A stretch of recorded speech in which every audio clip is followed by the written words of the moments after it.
চির সুখে থাকো, আমি একা সুখে দুঃখে হেসে যাব।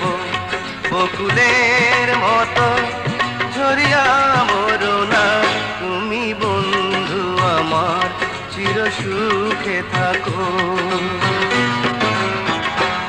আমি প্রেমের বাগিচার মালি হয়ে মালা গেঁথেছিলাম তারে পরাবো বলে, সেই মালা খানি